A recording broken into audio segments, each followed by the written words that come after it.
In the den of iniquity, vicinity no pretty, calamity fi hit we any moment, what a pity. Tomorrow never certain, what dwells behind the curtain, the face of evil lurking with the shifty eyes averting. It's not a steady bubble, that either pop or topple, many will fall and stumble, let the dozers gather rubble. From LA to Colorado, Guinea to Burkina Faso, cannon could reach the towers and the troops will storm the castle. I say, run, come, make we get it.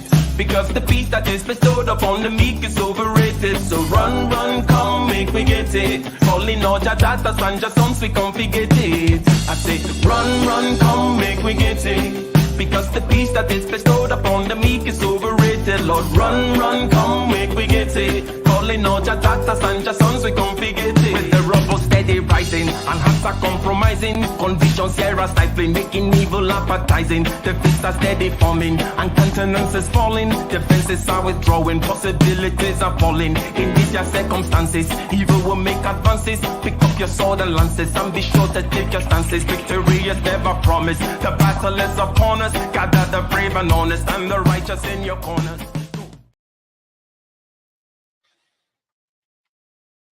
Welcome, ladies and gentlemen. Go ahead and click that like button. Share the stream as you come in. Another riveting episode of Getting Ish Done every Wednesday. That is 9:30. We might move it to 10. Who knows? But it is every Wednesday evening, 9:30 Eastern Standard Time, where we indeed get ish done. And today we're going to be going over personality types. Shout out to you in the chat, and shout out to Dr. Thunder. How's it going this Wednesday, hump day, whatever, and such? That's right. It's hump day. Yeah, it's all right. A lot of stuff going on, but we keep it moving. We're getting this done. Indeed, we are. So, personalities. People have been forever obsessed with characterizing themselves. The popularity of the horoscope, well, the ancientness and of the horoscope and the popularity of it is one, shall we say, testament of that preoccupation that people have. People would like to be able to categorize people and also themselves. And I've heard that Myers-Briggs, which we're going to be going over today, the 16 personality types of the Myers-Briggs, and some of you may have heard of these types before. And I think it's going to be a multi-part series, even if, Dr. Thunder, we go through this one video this week, which we may or may not finish this week. But I think that we might do another one that goes into the functions, that breaks it down a little bit further. This, in my opinion, by the way, is the, because it is the most robust kind of personality type of classification that there is. Now, we're going to be reviewing this video here, Dr. Thunder. I haven't seen it before. Did you give it a quick review, a quick glimpse? Did you vet it first, or no? I watched enough of it to get an idea that it wasn't hogwash. Okay. Excellent. Let's go ahead and start this. Shout out to you guys in the chat again. Go ahead and click that like button, share, subscribe if you have not. Let's go. The Myers-Briggs personality test is one of the most popular and well-known personality tests out there. It divides people into 16 types, ranging from the most rare, the INFJ, representing only 1.5% of the population, to the most common, the ISFJ, which makes up about 14% of the population. Today on Charisma, we're going to help you figure out what your Myers-Briggs personality type is. Before we get into the 16 types, let's take a look at how the test categorizes people according to 4 dimensions. Dimension 1, introversion versus extroversion. Um, Before we go into the introversion versus extroversion, I just wanted to do some quick math here regarding the 16 types. What I mean by that is you have these 4 categories where it can be either on or off, in or out, whatever you want to put it, right? So the first category is introversion and extroversion. So basically, if you have these 4 different categories, and it could be one or the other, right? Introvert, extrovert, and then you have thinker, feeler, you have judger, perceiver, blah, blah, blah. You put those together and you get like basically 16 combinations. That's kind of how this works, okay? Before we get into the actual introvert versus extrovert and then the different combinations, just understand that we have these 4 different parameters, right? Are you an introvert? Are you an extrovert? Are you more of a thinker or a feeler? Are you more of an intuitive or a sensor? And then you combine these together and you come up with the 16. And also, everybody, okay, can think and feel, hopefully, right? So it's not a question, for example, right? And just like everyone can extrovert, if you will. So it's not a question of, 0 or 1. It's a question of preference, and it's a question of where you are in the stack, what you are naturally gifted at, right? Everybody can run, but not everybody's going to be Usain Bolt, that kind of a thing. I don't know if you had anything to say about the little kind of quick math there about the 16 types of introvert, blah blah blah. But or otherwise, we can just go on, I guess. No. That was good. Let's go. Cool. My mouse works. Dimensions. Dimension 1, introversion versus extroversion. This dimension refers to how people derive energy. Introverts get energy from being alone, while extroverts become energized from their external environment, which usually means being around other people. Dimension 2, intuition versus. Okay. So what are your initial thoughts about the introversion versus extroversion and the way they've defined it being how people get their energy? Go ahead. Yeah, I like that. I think a lot of people are confused by just even this first part. Um, Mhm. I've noticed that there are folks that are clearly introverts that will try to say they that they're extroverted or they learned how to be an extrovert. And although um, you can you can treat a social event as a task, compartmentalize it, and be effective at it, even as an introvert, but you're still not going to gain energy from it. And so that's one of the simple questions that I ask people when I ask them if they're an introvert or an extrovert, and they'll try to tell me, well, I'm kind of I'm both. I'm introverted and extroverted. I'm this and I'm that. And I say, okay, well, how do you? I mean, do you recharge when you're around a bunch of strange people? And small talking for hours at a time? And they say, oh, no, no, no, no, no, no, no. Well, see, it's because you're not an extrovert. You're an introvert. All of us have to have some sort of a social interaction. And also, some people are fooled by, you know, public appearance. Like, so if you're an introvert, why are you doing a podcast? Why are you talking for hours a day? Why are you, standing in front of a classroom? Why are you, a musician, a performer? Why are those things? Well, that doesn't seem like you're an introvert. That seems like you're an extrovert. Say, well, if you don't have to compete for people's attention, then see that's see it's not the same. It's not the same thing. So I think making it simple, just saying, look, if you are gaining energy from being in public, usually around people, then that's extrovert. By yourself, you're gaining energy, recharging your batteries. You're an introvert. keeps it simple, pretty easy to figure out. 100%, 100% indeed. And I think that this is the best way to actually have it defined. Yeah, so I really like the video. They did not kind of mess around with the other kinds of ways of perceiving introversion versus extroversion. They just went straight to the point, which is how do you recharge? Do you recharge when you are on your by your own, or do you go out there and recharge by being a psychic vampire, sucking energy from people? Shout out to the extroverts out there. That is the main thing, and I think that part of the confusion, which we're gonna kind of That's address not in future pejorative. It's not episodes. pejorative at all. It's not a pejorative. It is what it is. They know what they do. They, um, and part of the confusion, Right, and we're right. gonna. No, I'm saying you call them psychic vampires. I'm saying. Yeah, yeah, I did call them psychic vampires because it's true. They do suck energy out of people. That's literally how they're defined. The introvert, and that's why introvert extrovert relationships tend to work. Okay, because for the extrovert, they see the introvert can generate, like they're just like this generator. They go into this room and they just generate all this kind of direction, whatever it is, like this kind of thing that the extroverts admire and kind of want to tap into a little bit. Like what's going on in there? What are you generating this time, right? So it's not a bad thing.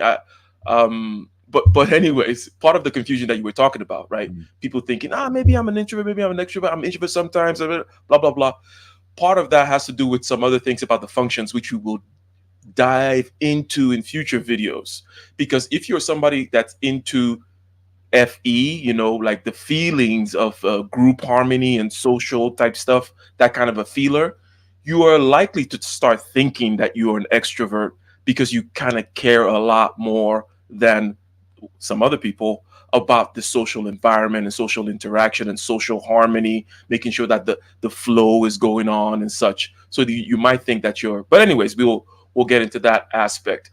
But I stand my ground. Yes, the extroverts out there, especially the most extroverted types, are psychic vampires. And if you're an introvert, I'm sure you felt they come in and they just suck stuff out of you.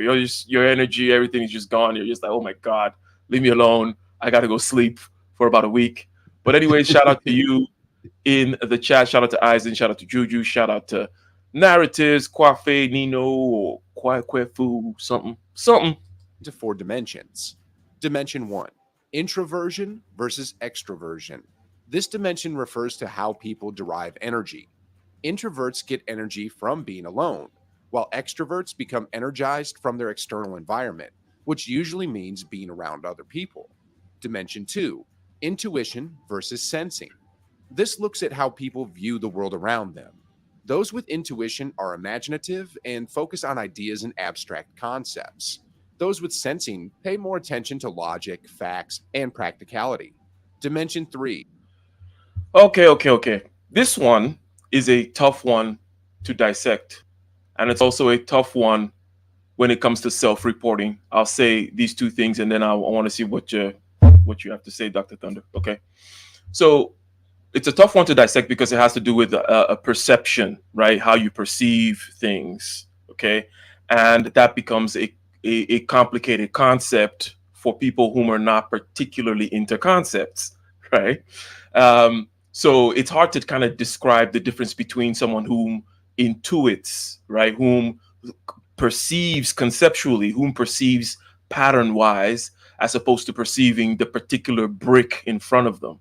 It's like this person doesn't really, the sensor is looking at stuff brick by brick by brick. They see a brick right there. Why the intuitive is like, I don't really care about the bricks. What are the bricks forming? And what pattern can I form and reform with the bricks, right?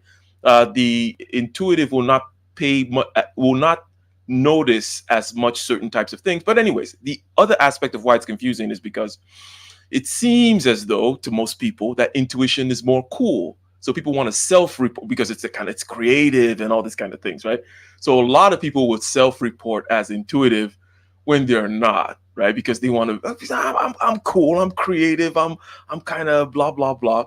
But I don't know. What are your thoughts about this one? I think it's one of the most difficult ones to kind of decipher because of its conceptual nature. Like, what do you mean intuition versus sensing? I mean, you mean like the intuitive person doesn't actually pay attention to actual things that are in front of them, or don't think in terms of logic, as these other people were saying, or they're just kind of going with the flow or their feelings. So, what do you think about intuition versus sensing, Dr. Thunder?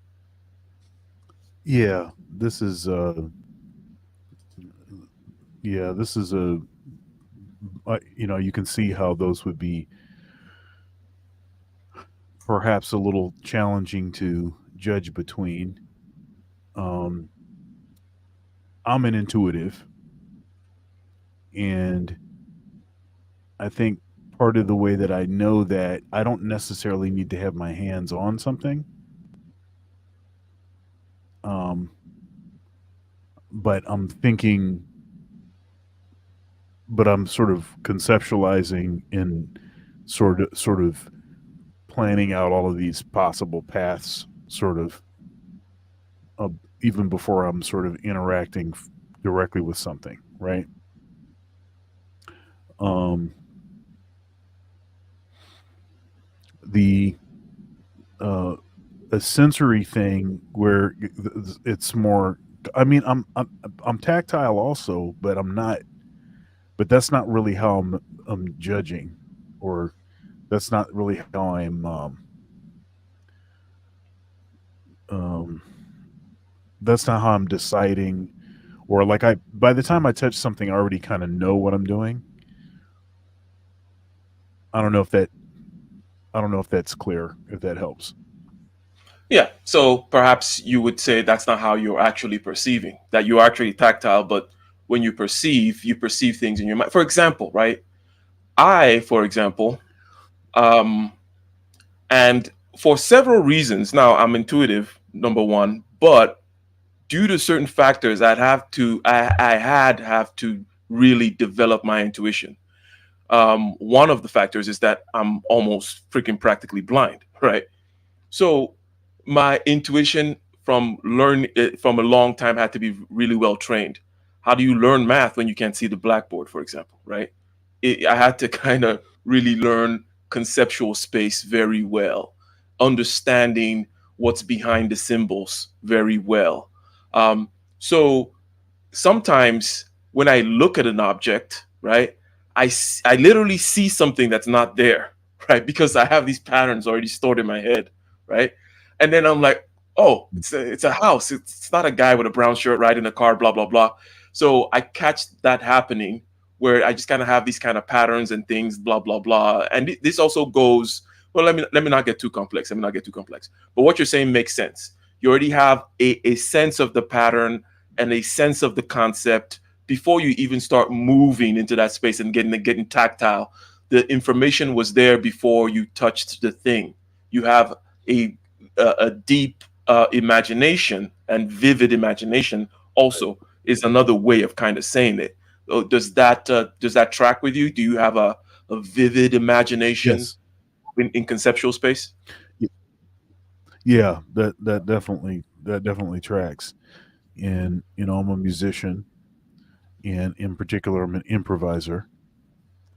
Hey, practitioner her. I saw practitioner her. She was doing a live yesterday, talking about.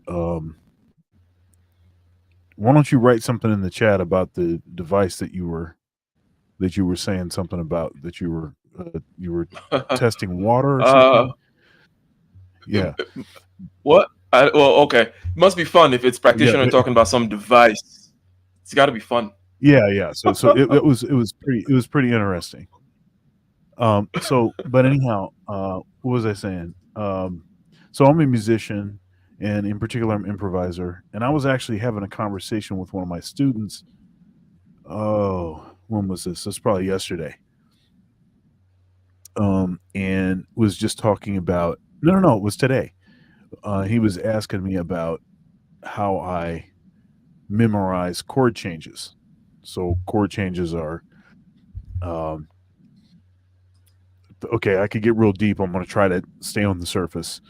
So we're talking about the harmonic structure. So in other words, you must have a mastery of the harmonic structure, or you're not going to be able to improvise over it.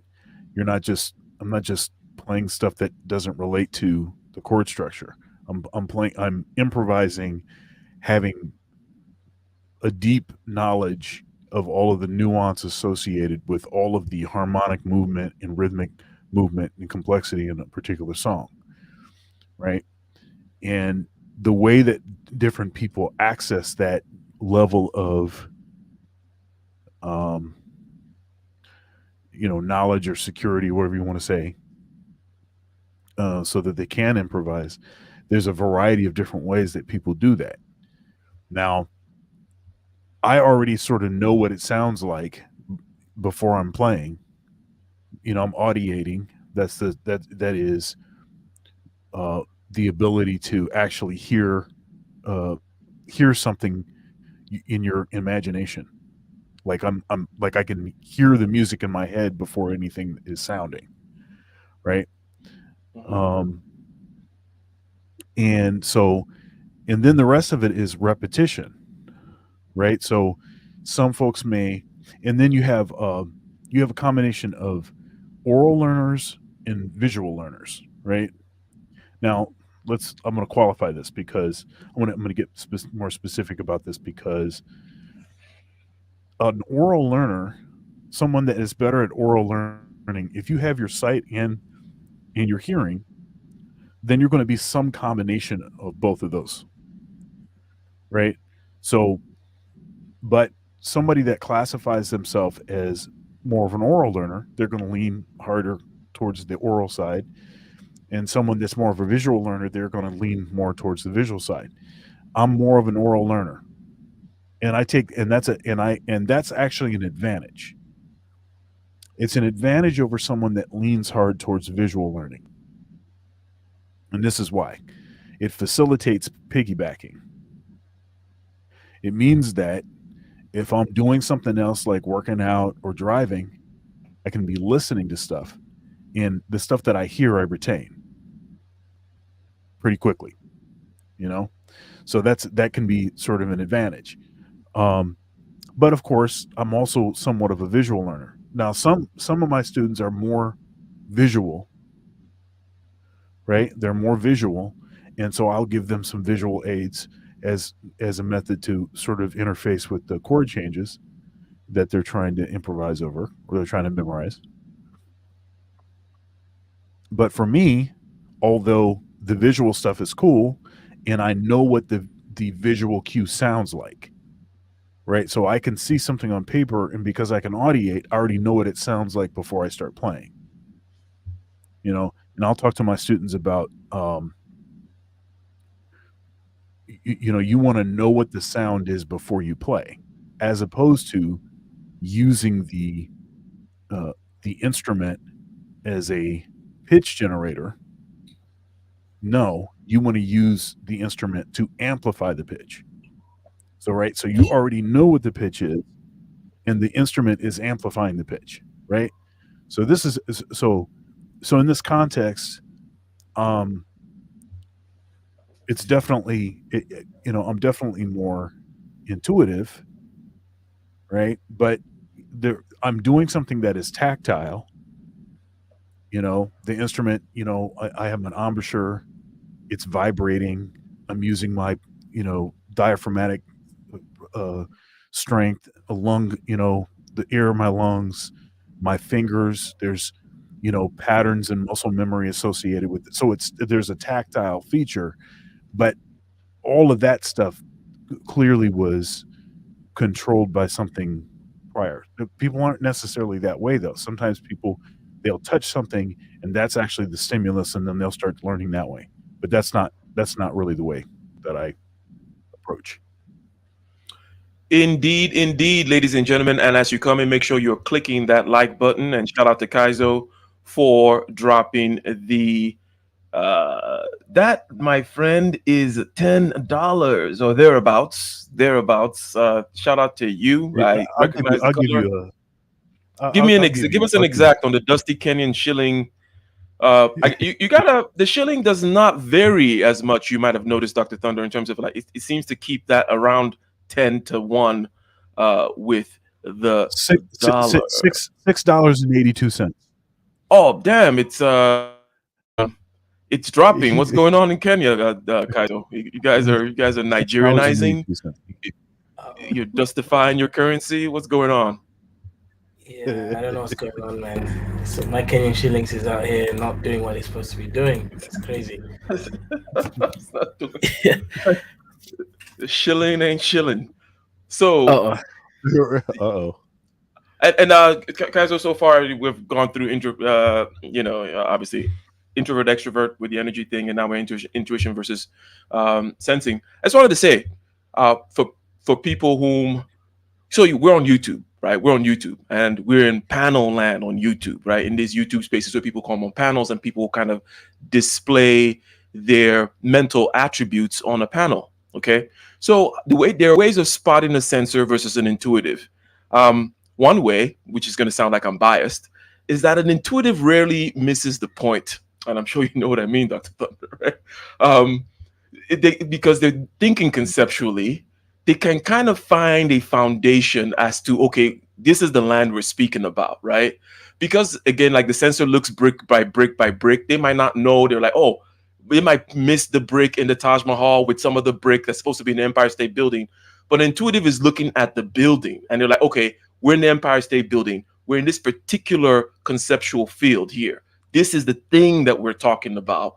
And as opposed to trying to build, needing for the stuff to get built up, and as it suggests, right? They can intuit. They can kind of leap ahead and see where someone is going. Even Kaizo, does that make sense? That if you are trying to figure out, well, am I an intuitive or not? You listen to YouTube panels. Is this person intuitive or not? You can watch that the intuitives will rarely ever miss the point. It's not like they know more. It's just that they'll know where they are. Does that make sense, Kaizo? yeah. I think that makes perfect sense because Thank you for that I think $27.27, by the way. Thank you very much. I need Dr. Thunder was a hater. He was gonna go find out the exact amount. No, I'm not hating. I just, I'm all about accuracy, man. Okay. Details, okay. man. Details. Details. Yeah. Yeah, no, 100%. I think I remember when I first sort of saw this thing that you're explaining, like, it was in a video, right? People were clearly trolling, and everyone was so confused, and I was like wondering, this is so blatant. So generally, I think when you're intuitive, you're able to see the patterns. Again, intuition is also culturally calibrated. So of course, depending on the culture, the kind of games you grew up in, you will be more attenuated towards a certain culture than another one. So this is one of those things which obviously you also need to make sure the culture you're in is the one that you've kind of calibrated your intuition. But of course, intuition is still transcultural at a greater scheme. But yes, there's that cultural element that has to kind of be accounted for as well. But yes, 100%. Okay. Cool. So I think Dr. Thunder mentioned that he's an introvert. No. He mentioned that he's intuitive. I think he also has he would not deny it as an introvert. I was the one that said I was an introvert for sure. So I'm also intuitive. Kaizo, go ahead. Are you an extrovert? I believe you are, right? Yeah. I'm definitely an extrovert, right? Like, no, I'm not your crazy, I want to spend every second with other people extrovert, but I'm definitely not an introvert in the sense that I still like to engage with people. So even my interaction style, even if I'm in the house most of the time, I do need, let's say, to do streams, right? I do need a little bit of chaos and inspiration from the external world. So generally, I think I get I get energetic increase when I go outward and I interact with other things. I think people generally, make it seem like extroversion is about wanting to be around people all the time. No, that's a specific type of extroversion, but it's really just about your energy, right? I get energy from external stimulation, basically. Indeed. I just thought about a physics kind of comparison, and shout out to you again. Is that a third, Dr. Thunder? I think this is another So, Kaizo, I don't know. Kaizo's getting paid lately or something. We don't. Oh, no. The shilling value is going down. Maybe he's trying to dispose of. Who knows? But thank you again. Kaizo is demonstrating that the super chat function is indeed working. So you guys go ahead and follow suit, super chat, keep the conversation going. When you talk about getting energy by going outward, I was like, oh, that's like dark energy. You know how dark energy, or whatever it is responsible for expansion in the universe. With the further out it gets, the more it accelerates. While introversion is more like gravity, right? But anyways, Yeah, shout Kaizo out with to the big sponsorship, because 6,000 Kenyan shillings is $40.90. That's yeah, big money. Let's go. that's like so $40. Okay. That's He's like on 20. he's on his way to becoming a Kenyan super chat Jesus. There you go. It's like 20 hookers in Kibera, the slums of Kenya. Isn't that true? The $2 hooker slums. Oh Uh-oh. no. There is a short that Kaizo Oh made no. demonstrating that it indeed is Yeah, $2. you can actually find $2 hookers in Kenya. Yeah, it was a documentary. It was quite interesting. He was actually bargaining with them too, which was Got it down to classic, one classic, dollar and classic ninety extrovert cents. move right there. Yeah, got it down to $1.90. Anyways, ladies and gentlemen, we shall continue. Okay. Are you an intuitive? Are you a Versus sensor? sensing. This looks at how people view the world around them. Those with intuition are imaginative and focus on ideas and abstract concepts. Those with sensing pay more attention to logic, facts, and practicality. Dimension 3, thinking versus feeling. This component looks at how people make decisions. Those with a thinking dimension make decisions with their head, while those with a feeling dimension make decisions with their heart. And lastly, dimension. Okay. So, granted, I don't like the head versus heart type use there because not quite very descriptive, even though from a idiom standpoint, from a analogy standpoint, within this culture, I think people understand the head versus heart thing quite well. Okay. But are you a thinker? Are you a feeler? Well, I'm a thinker. Well, I think all three people on this panel are thinkers. You can correct me if I'm wrong. And it might be confused. Well, I think perhaps this is way easier than, let's say, the intuition versus sensing one. I think easier to judge, especially with others, right? Everybody knows who a feeler is when they start talking and when they start kind of because they're going to care about certain types of things that are, let's say, values. I like to use the word values. They're going to emphasize how something will come across either to others or to them, irrespective of the facts. It's like, are these facts? Is this logical? Oh, but they might be more concerned with how others are going to see it or how it affects my sensibilities, which is called, whether it's introverted feeling or extroverted feeling. Introverted feeling being more my particular sensibilities and how I like my pillow cozy because, when my mom was blah, blah, blah, and I had a teddy bear, those kinds of things are what are going to be moving them. They're going to interweave those things into conversations. This is your classic Pan Africanist talking about we need to come together. You tell them about electricity and how we and such and such and such. You lay out some facts. How are we going to get electricity to the village? Oh, you see, when we come together, then the electricity will happen, right? First of all, Dr. Thunder, what are your thoughts about this thinking versus feeling with regards to whether it's easy? I think it's more easy to detect, especially in others, than the intuition versus non versus sensing. And then, what do you think about the description? Do you want to add anything to the description I've given, Dr. Thunder, and then Kaiser? Just wanted to make sure that we did catch Juju's uh, $10 super Oh, chat. I don't know if you oh, saw that. it's moving fast. I will catch it. Yeah, go ahead, Dr. Thunder. But yeah, go ahead, go ahead. I'll grab both of them. I think there are two super Okay. chats. All right. Yeah, I just wanted to make sure that you caught that.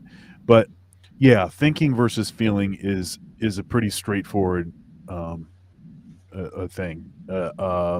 I can see that a mile away. It's I mean it's very I mean it's that's super easy to detect. Super easy to detect. Um, the okay the the thinker now this is now one thing that's interesting about this is that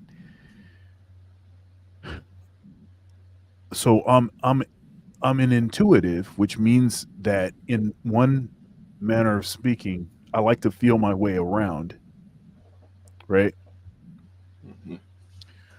Um, and uh, oh, oh, okay. I guess Kaizo did another big Yeah, super chat. Oh, yeah. he's going to compete Kaiser did another with super chat. I he think wants to he's trying to do a dusty he's trying to do the dusty version of the chat Jesus, and yeah, he's you do know that's the version of he's super in chat there Jesus. he's in there He's trying to impress he's in there practitioner or something. But yeah go ahead. he's in there. Go ahead, Doctor. Oh no! Oh no! Oh no! He- okay. Anyhow, that's a different kind of intuition. Um,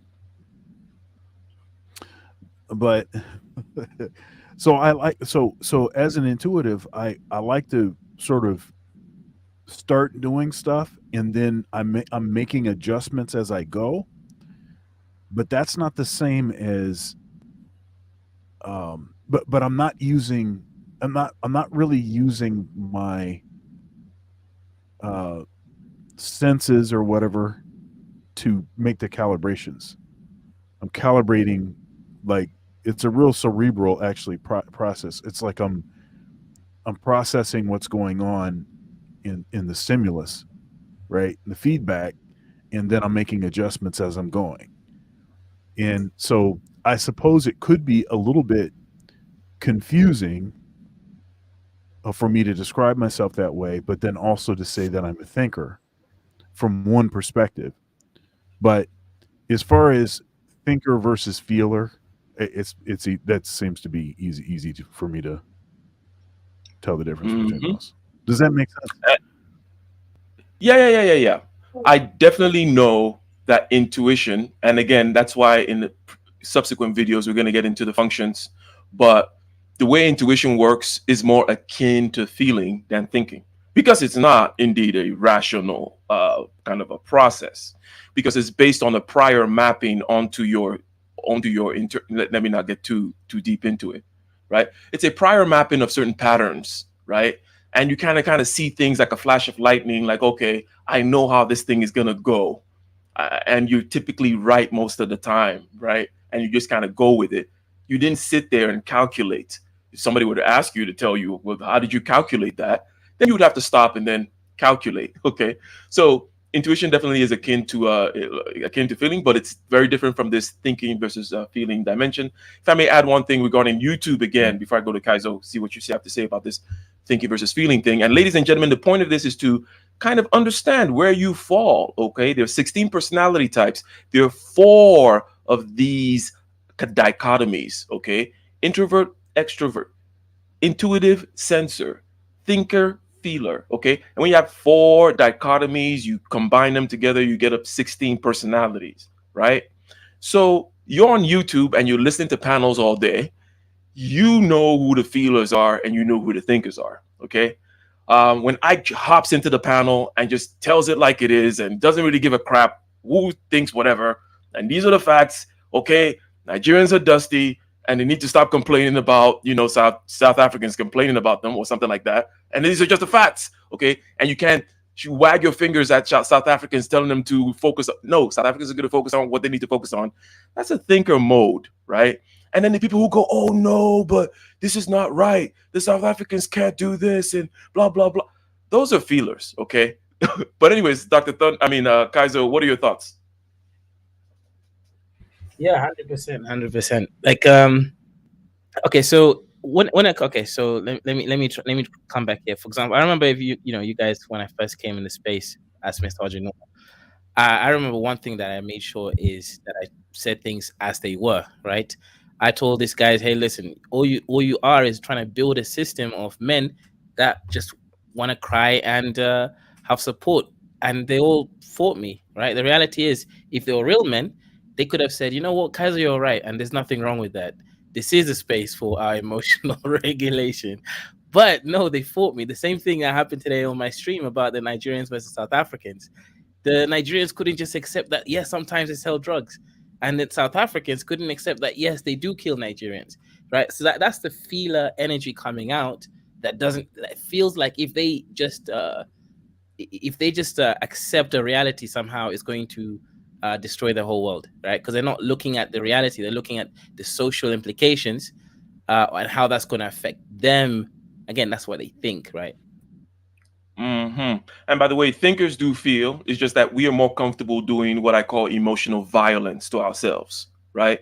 It's like, oh, I'm a Nigerian. I know I have, I'm a human being like any other, and hence I have a particular portion of my identity that it's tied to a particular group narrative. But I'm willing to just take a pair of, I'm willing to take an axe to that and just chop it up if indeed I have some facts to present and some logic and whatnot, right? And it's a freeing. It does free you in a certain sense, okay? But there are certain drawbacks to it, right? There's certain drawbacks to it as well. Now, shout out to Juju officially for the 999. Juju out here changing her. She's out here thirst trapping in the YouTube streets. That's kind of the vibe that I'm getting. Oh, shout out to you, Juju. But and Kaizo again with the super chat. Now let us continue. We have gone through three of these dichotomies, and they're gonna get to the last one, which also is a confusing one. But let's go. Those with sensing pay more attention to logic, facts, and practicality. Dimension 3, thinking versus feeling. This component looks at how people make decisions.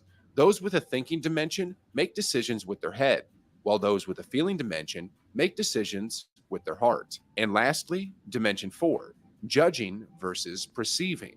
This last dimension looks at how others see you. Do you come across as organized and logical?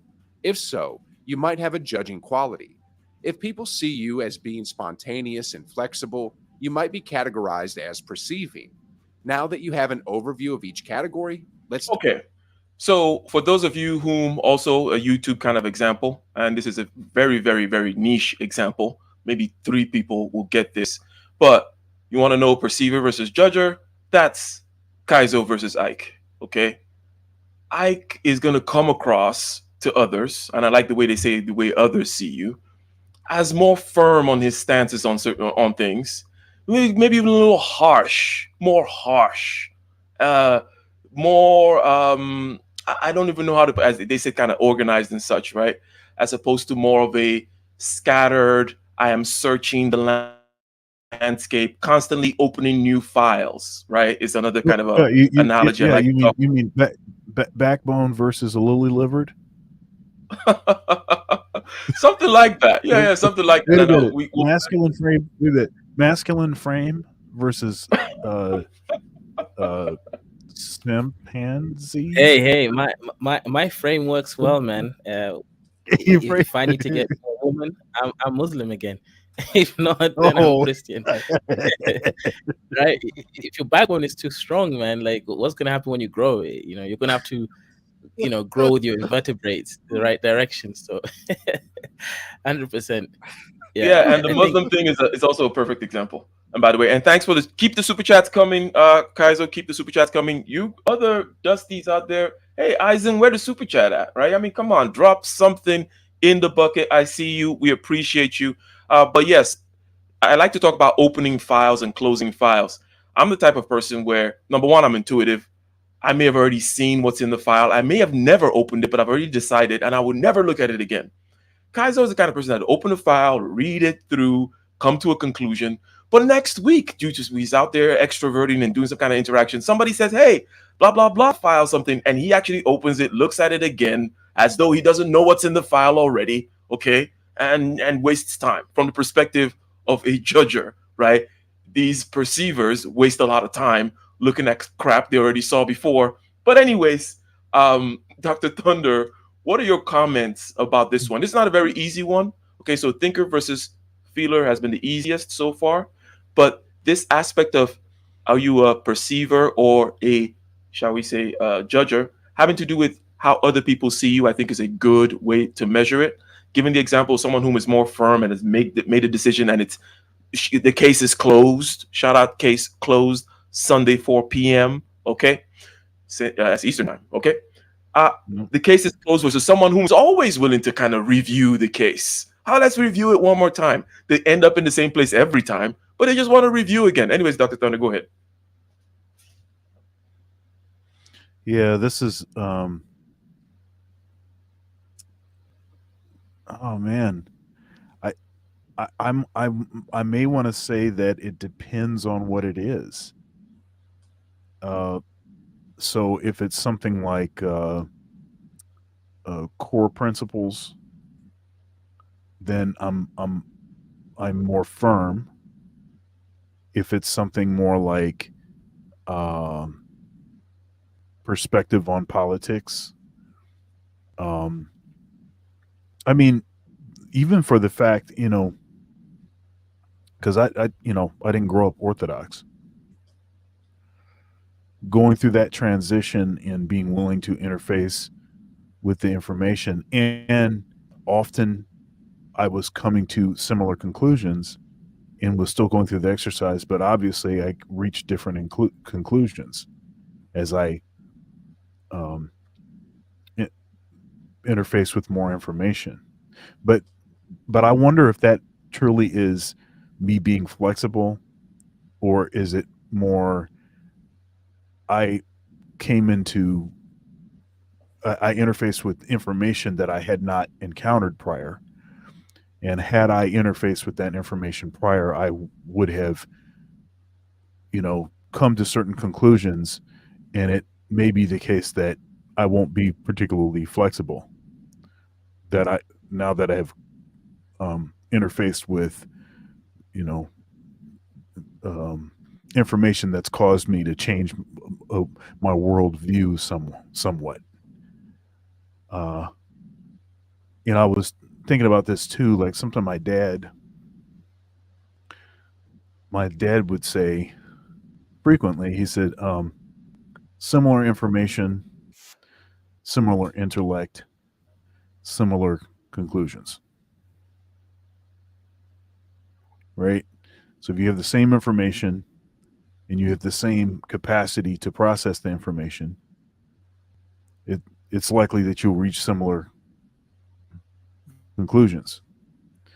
Um, Now, so first of all, what do each of you think of that? Do you think that that is a? I mean, do you see that as being true or not? I No, know that. Yeah, yeah, because I know that initially when he would say this, I questioned that, and I'm not going to say that I think this is a 100% thing, but it does seem to me to be the case that in my own life, certain conclusions I made, um, certain conclusions seem to be limited by a lack of information. Right? I was only concluding a certain way because there wasn't enough information or wasn't as much. But as I've gained more knowledge, and you know, there's the thing too, like as people get older, yeah, certainly you have people that have vastly different views, but it seems like with respect to certain things, it seems like more similar conclusions are arrived upon. I don't know if any of that makes sense, but there is I'm curious one as to what. key aspect, and I'll let Kaiser hop in here. There's one key aspect, which is the intellect aspect. If intellect is more than just, shall we say, IQ, and has to do more with all these psychological dimensions that we are exploring in this very video, right? If you're talking about a similar psychological makeup, okay, plus similar IQ, right, and then similar information, yes, it does make sense that all those libertarians are the same type of people, come fed the same type of information, and they end up in that same room. Okay. However, if again we're just keeping it to the IQ thing, no. Shout out to the INTPs out there. Okay, there's a different type. And by the way, since we've gone all through the four stuff, I'm a introverted, intuitive, thinker, judger. Okay, Kaizo is a extroverted, intuitive, thinker, right? But then perceiver, more of a perceiver guy. Okay. Um, but I was gonna say that this particular type, INTP, very smart, given the same information, they understand it the way they see the same thing I see. They typically go a particular way though, because of their feeling dimension. In other words, because of their priors as far as what they care about. Okay. I'm not gonna give a damn for the most part about that extroverted feeling type stuff. So this is the wrinkle that I see in that. In other words, generally speaking, what you said, that saying makes a lot of sense. But when you add humans, and if you're talking about intellect having to do with more than just IQ, and in the realm of which decisions have to be made, having to do with more than just, 1+1 type questions, then of course, people are going to have completely different priorities. I would be surprised if people came to the same conclusions that I did, because I just know that there's some things that I don't care about, but that are important in the world. Okay. But I don't care about it. I will never care about it. You would never get me to be a group feeling type person, no matter what. Right. So that's where I was kind of saying, oh, it depends on what you mean by intellect. But, anyways, Kaizo, go ahead and react to what Dr. Thunder said there, and anything you wish to add. Okay, so I don't know if you. Okay, so when I first started deconstructing common wisdom, I think it was around when I was around 12, right? And people say some crazy stuff. They'll say, "Oh well, the only reason why you're hiding that behavior is because you know it's wrong." No, that's when I started deconstructing, right, social, behavior and psychology, to the point of, no, I'm hiding it because I don't want to see your response to it. So, usually when you're being, like, let's say you're going through the world and you start to think introspectively, you start to define stuff to yourself. You realize, okay, so there is a me, right? There is the other, there is the society, and we're not all the same, right? And wrongness, you start to define it based on your own principles. So in my case, I had to find some logic to it. Okay, am I going against some greater ideal that we all agree with, and I'm the one messing up, or is this just a social manipulation? So I think that's, for me, that's the beginning of the whole wisdom thing. And then, of course, as you go deeper into introspection, you start to develop something I call willingness. Are you willing to confront what's in front of you to keep going deeper, or do you have a boundary limit, right? And people who have boundary limits, no matter how high their IQ is, like their ability, just think of IQ as your computer's processing power. Unless it's got some other RAM, or the GPU, other units that complement with it, you're not going to get the best rendering, right? You might have the best graphics processors, but if the software around it isn't good enough, right? That's why Apple products run better than Windows, because they're more optimized. So to me, this software development is more of the optimization of the hardware that exists. So in other words, sometimes intuition can even circumvent the high IQ individuals, because it's able to see something more than the raw processing, right? Because the raw Yeah. processing just So wants to process. yeah, and I just wanted to, before you move further there, I wanted to kind of just buttress that intuition aspect, because intuition is a lower resolution view. Recall I mentioned, ladies and gentlemen, that a sensor sees brick by brick by brick. That's high resolution, right? That's a lot of pixels. Okay. Intuitive just zooms out and said, is this a building? Is this a not? That's a low resolution type thing. So they can actually make up for the fact that maybe they don't have a lot of bits, literally don't have as many bits, right, operating, but they can low resolution view things and move them around. And this gives you a lot of intellectual, or should I say psychological agility, which makes up for that. But you were talking about willingness. I like the willingness thing. And also the fact that you talking about developing software, which I call mastery of subjective consciousness. That willingness thing, which shout out, it's almost like, and I think a striking way of kind of talking about intellectual, psychological willingness. Hey, people out there, dude out there, narrative, what's his name, Eisen. Can you imagine yourself gay? Yeah, the whole nine, the whole 9 inches. Okay, I now mean, like you're trying the to buttress block, points. the Is that by literal accident? block. If you feel a block, Wait, okay, wait, like wait a I minute. can't go. What are we? Nine I'm inches? All talking I about. heard was 9 inches. I Oh don't my know what we're Yeah, goodness. talking about. you heard No, no, me. but Okay, I was go trying ahead. I'm to talking about a buttress willingness points, to go certain right? places in your mind versus not. Okay. And this is, I wanted to use that extreme Okay. example because it really does show that thing about like how people have these blocks. You mentioned earlier about people denying whether or not they were killing people, right? That's like a low level block, right? But it's that I wanted to make sure that that idea of willingness is clear, that there are places in people's minds they don't go. Now I go it's like an obsession with me that there is no place that I will not go because that's a weakness to me to have some place that I'm scared of. Okay, but anyways, go on, Kaiser. Yeah, I'm just saying, I've noticed you wanted to buttress some points, and then you talked Ha! about inches afterwards. So, yeah, yeah.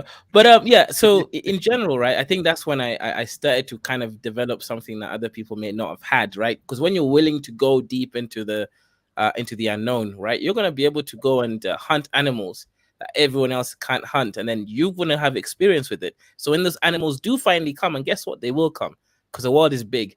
When those animals come, hey, listen, I'm out there. I've developed how to hunt these animals. I'm safe. I'm eating good.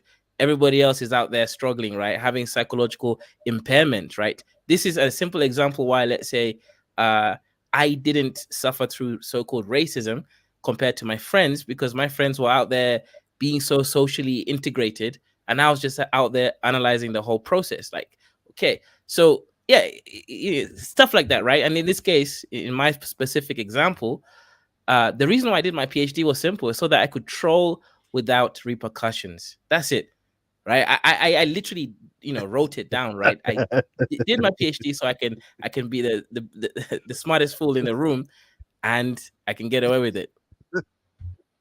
That's great. Makes sense. Makes sense. I Seems like mean, you know, now that's commitment. That's yeah, commitment. and it also makes sense that you got it in physics too, because then no one can really say anything, right? Yeah, They exactly. can, Because I remember they people can say just oh crazy he's stuff just like, yeah, because like people say crazy, and Dr. Thunder, people say crazy stuff like a smart person wouldn't do that. And I'm thinking, but why? Like it never made sense to me. It's like uh people confuse, and I think this is also the cultural stuff, right? People with FE, extroverted, feeling in a highly valued position, they worry about social capital way more than let's say I do, because I know how to navigate that space a bit better than some people. So to them, if someone goes against a character or character defamation, it's going to mean a lot to them, right? And I don't mean people who've built character in a certain way. I'm not talking about those people. I'm just talking about normal people. So in this case, I think it's fun. You want to jive, you want to roll. You don't want to be stuck here being some boring man uh talking about mastering your subjective consciousness. You want to be the fun Joker type. indeed, ladies and gentlemen, indeed. And before we go on, I just wanted to kind of say a point about that juxtaposition which you just made, right? That Hey, let go ahead. yeah, good. I was gonna say put that on the screen, which is that comment you have there. Congratulations to you. That's a huge, huge deal. That's a big accomplishment. Good for you. Good for you. Good for Mhm. you. Um, yeah, and folks don't recognize what kind of a grind, what kind of dedication it takes uh, to do what she's done and what she's completing. Good for you. Very small percentage of Hey, folks that I have that guess now kind let of. her practice on me. So yeah, you can now practice on me. Oh, right, I'm a right, right, PhD. right, right, right. Well, Shout she's out. put the letters after your name, practitioner. Which I think we're talking MD. but let's have her do that. Um, Indeed. but Um, anyhow, here I wanted to say something. Um, and yeah, I wanted to say something about the um. So so so I believe that I'm INTJ. Okay. Now I just went through the thing about is it J or is it P? mhm, It seems like it's J.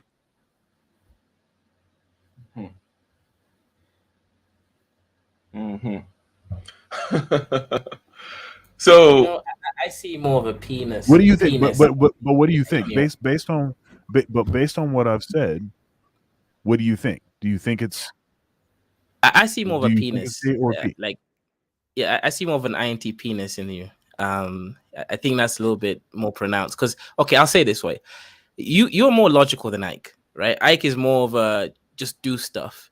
You actually think through what you're saying. You pass out the logic, and then you try to create some kind of ideal world or solution.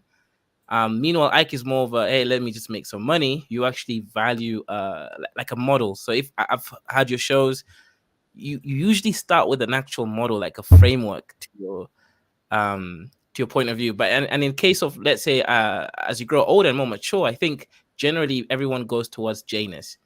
So it might come across like you're a J just because your position, right? You've been in academia. The only way you can survive in there is if you have some level of organization. But yeah, for me personally, I see you more Mm. of a P, like a IXTP. But yeah, that's my perspective. yeah, I also see the P for the same reasons. Um, and The well, 9-inch one. it's not just the P, but again, it's about that TI. Now we're talking about the functions again. It's about that logic again that I am in comparison with some other person. I'm just which you know, I've been put on the chopping block as an example for comparison. I am not the logical type, right? Um, there's something called extroverted logic, which is more my thing. I'm more like a what works. Okay, what's gonna work? How do I work this? I don't really care about the logic is almost like a operating in the background for me. It's just like a background thing. I don't miss it. I don't make logical mistakes, but I don't care to pronounce it. I don't care that logic is out there. I don't care that truth is out there. I just want to work things and work people too, right? But I don't know. What are your thoughts about that, Dr. Thunder? What are your thoughts about our thoughts? Yeah, so yeah, I can see that. I think logic is important to me, and even framing things as in like a syllogism. One thing that I reflect back on is our interaction on Case Closed, and Dana was on there, and we, Kemet and everything, and and I brought in the Kalam cosmological argument for the existence of God, and which is interesting because I think you didn't think that approach was.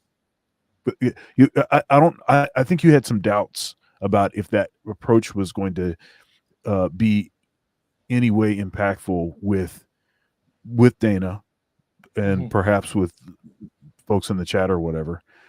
But then you were surprised that it actually was, because after I presented that, then she sort of, you know, she sort of, I was surprised you actually even decreased listened. her. Oh, right. Yeah. So, Yeah, yeah. So this TI thing, this kind of logic thing, you and Kaizo are more that way than me, and I think you can even hear from the way you guys speak. I don't know if you've noticed commonalities in that way between you and Kaizo versus me in terms of your logical way of talking, while I'm not very quite logical. Now, I hate doing this, what I'm about to ask right now. But Kaizo, since you brought up this kind of like how describe how I am not logical, right? Because somebody may be confused about it. Because we may be, I'm saying you and Dr. Thunder. By the way, do you see that similarity between yourself and Kaizo? Just a quick response there.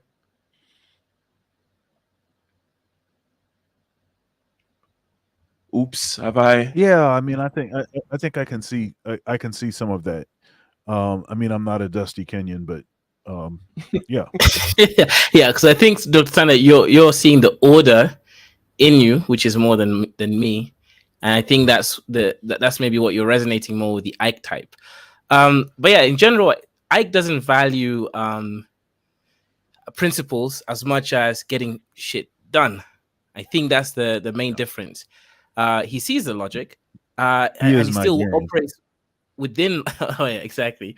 He still operates within logic, but he doesn't value it. It's not like his modus operandi. But meanwhile, I think myself and you, Dr. Thunder, we more actually value principles above just being practical. I think we actually, see something of value. Or let's say if we create some kind of model, and then this model is followed by other people, then that model is going to be something that changed the environment or something like that, right? Let's say if it's talking about the whole dating market and women, right? Ike is just gonna say he's gonna leave the country. He won't even tell anyone. Go in Ghana, find a wife, move on. Let's say for you and myself, we'd actually try to figure out exactly why we should go here, here, and here, why that fails at this particular angle, and if you change this and transverse that and do this. So I think we value more of the models that more so than he does. Yeah, you guys are more actual scientists as opposed to the engineer type. But these are subtle differences, ladies and gentlemen. Let us continue. Shout out to you in the chat. Shout out to Bob. Okay, thank you for stopping by. Hope you have clicked that like button. X out of the chat. Okay, hit that X on your phone. Get out of the chat and then click on the like button, and then you can come right back in. So we've gone through the 4 cognitive functions which have formed the basis, these 4 dichotomies: introvert or extrovert, intuitive or sensing. Okay. Are you a feeler or a thinker? Which is one that people can kind of understand. And remember, in the introvert versus extrovert dichotomy, it's about how you recharge, how you gain energy. Okay. I love being alone. It just refuels me. I could be just working and cranking up forever. And when I go out and I interact with people, it's tiring. Literally getting into an airplane, right, full of people interacting in the airport. By the time I get to the hotel, I'm just like wiped out, right? It's like, I'm done. I need to rest. Okay. So just literally taking in all these perceptions from outside just doesn't do it for me. Kaizo, on the other hand, he goes seek. He wants that stuff. He seeks it out. He grabs it. He's like, he gets energized from it. So that is the important part with the introversion versus extroversion. And then this last part, which is the perceiver versus judger, which is also a little bit conceptual, a little bit, perhaps, shall we say, confusing, is something that we just kind of dwelt on. But that's why, okay. And wow, I think we literally are not even 2 minutes into this video, Dr. Thunder. But so Let's let's go. let's play a little bit more and see where this goes, ladies and gentlemen. Dive into the types. Number 1, ENTJ, the commander. If you love nothing more than the feeling of accomplishment, you may be an ENTJ. This personality type excels at creating a vision and then executing that vision to the very end.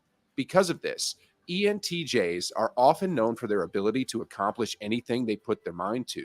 And as indicated by their commander nickname, ENTJs also make great leaders because of their charisma and natural authority. Number 2, Okay, so anyone want to comment on ENTJ? I think your dad, Dr. Thunder, is an ENTJ, right? Yeah, I But think anyway, my dad is an yeah, that's interesting because see, because my dad is he's an extrovert. He's definitely an extrovert. Talks to everybody, has a lot to say. A smart guy. That's okay. So EN, right, and then right thinker, right, definitely a judger, definitely judger, no doubt about that. Um, and he's got the charisma, and he hard worker, can accomplish anything. Oh yeah, but yeah, I think And he's would an you say he's ENTJ. more on the practical end than, again, I'm talking about that extroverted thinking versus introverted thinking? You know, as opposed to principles and logic, he's more like, what the hell works, and how He's am I more gonna? practical. Yeah. Okay. Yeah, Then he's definitely more of a pragmatist. Um, and uh, and I remember him describing me as, even as a kid, as being very principle oriented, and it was he was it's he brought it up, several times. It was an emphasis on that, and I realize now that it was an emphasis based on uh the sort of difference between him and me. Right, like I'm more on the, perhaps more on the principle side. He's more on the practical side, the pragmatic kind of side. So Mhm. that's, yeah, it's pretty interesting. Yeah. So, a hint into the functions here. So, ENTJ, yes, definitely an extroverted, intuitive thinker, judger. They're going to be able to look out into the world and interact with the world and get things that they want and be in that leadership position. One of their main things that they use is this extroverted thinking, TE practicality thing. Okay. And we will get into the functions at some point, right? Definitely we're going to be doing more of this video, but I don't think this video even gets into the functions. But when you think ENTJ, think TE. Do you disagree, Kaizo? And we'll play the next one. Yeah. So that was a question for me, right, about ENTJ. Yeah, so I'm saying basically, and we're not really getting deep into functions in this video, but when you think ENTJ, think an intuitive master user of TE, right? Just Yeah. not a master intuitive per se. They're not necessarily the super intuitive type, like a IN type, right? Mhm. Or like you, that type, the EN type, the different type of EN. But they're intuitive, and they have that TE train just running at full speed. Yeah. Actually, it's kind of interesting. As people said that KS was ENTJ, I would say he was more of an ESTJ. Who was extra, who learned so much from everything. If you notice, his arguments was mostly arguments based on the past, right? Sensory experience, like. And SI is more of the. I know you don't go into functions, but SI is more of a past cultural experience. He was talking about how relationships were back in our parents' days and our grandparents. Yeah, so Kevin Samuels was more of an ESTJ who broke through and became extremely productive. Hmm. Yeah. So yeah, definitely mimic that Hmm. ENTJ. But if you're an intuitive, you can spot that that was not an intuitive cat. But anyways, let us continue. ISTJ, the inspector. Some of the most successful leaders and innovators throughout history have been ISTJs, including Warren Buffett, J.D. Rockefeller, and Queen Elizabeth II. This is because ISTJs are known for being methodical, thorough, and dependable. If you're an ISTJ, you'll achieve your goals no matter what gets in your way through calm, steady progress. You also have a strong respect for tradition and law and order, which you may bring to both your career and your personal relationships. Number 3, EN. Now, ISTJ. now what Go ahead. now what do you feel about, because there's obvious, these categories are not mutually exclusive, right? There seems to, there's obvious overlap, right? Because you could, some of the things that just said about ISTJ might be things that I identify with, or that somebody That's else that why the is, functions are super important, because otherwise it's like, okay, what the hell? That just sounds like an INTJ, right? That just right, sounded right, like right, an right. INTJ. Part of the thing, though, okay, is that thing that they said about being about tradition, okay. I think that that's where the difference is going to be. Okay, and I think we've had some side conversations about this. If I'm going to use myself as an example, outwardly I project traditional things, but I don't get there the same way that an ISTJ will. ISTJ actually likes traditions and honor it, puts it in a high place. I like things that work. Now it's no surprise, well, duh, that a lot of traditional things dovetails with things that work because that's the whole point, right? The whole point of evolving, testing, and the things that last are the traditional things tend to be traditional because they work. Okay, but then when it comes to things that are outside of that, in other words, it's not just tradition for tradition's sake.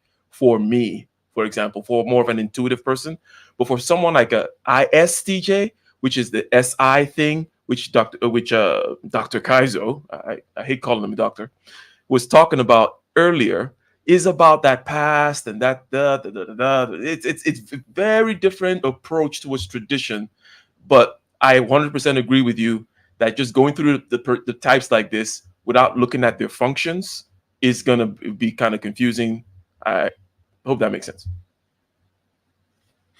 Yeah, yeah, yeah. Maybe keep And playing. yeah, Maybe okay, we can cool. try to get to halfway through the video. All right. We're gonna play a few types, and then we're gonna kind of give a general summary because again, these types part is since they're not going through the functions, there's not a lot to dissect. Other than to mention that so far my working theory with regards to my wife is that she's an ISTJ. So it's like we're two introverts, um, but she's more extroverted than me. She kind of so it still kind of works, right? But definitely a T. I could tell that right from the beginning. Um, Shout out to the Fs out there, but that and I've been with I think like mainly Fs in the past, and this T was is very different. It's strange, Doctor Thunder, to be with a T. I'll leave it at that. Let's continue. NTP, debater. Oh no, Do wait, you have a wait, one secret second. or not? Hey, one second. I'm sorry. That just caused me to think about this because you were saying about tradition, and how you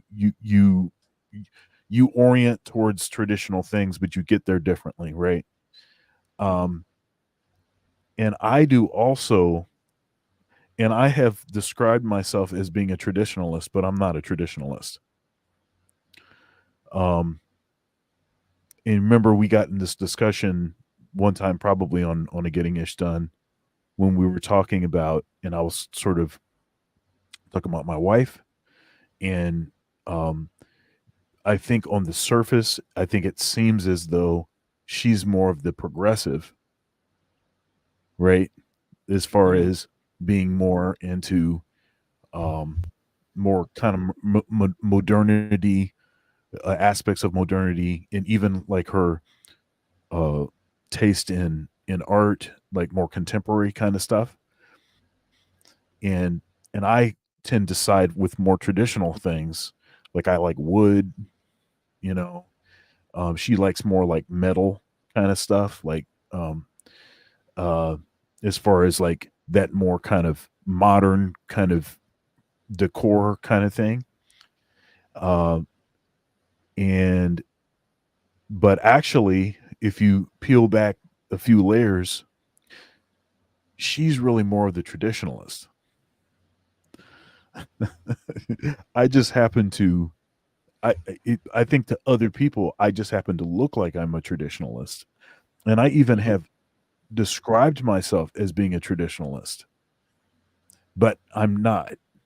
And I don't think that I can make I don't think a traditionalist can make massive changes in either in their worldview or in their opinions or positions on like core kind of things. I think if you're a traditionalist, I think you're stuck.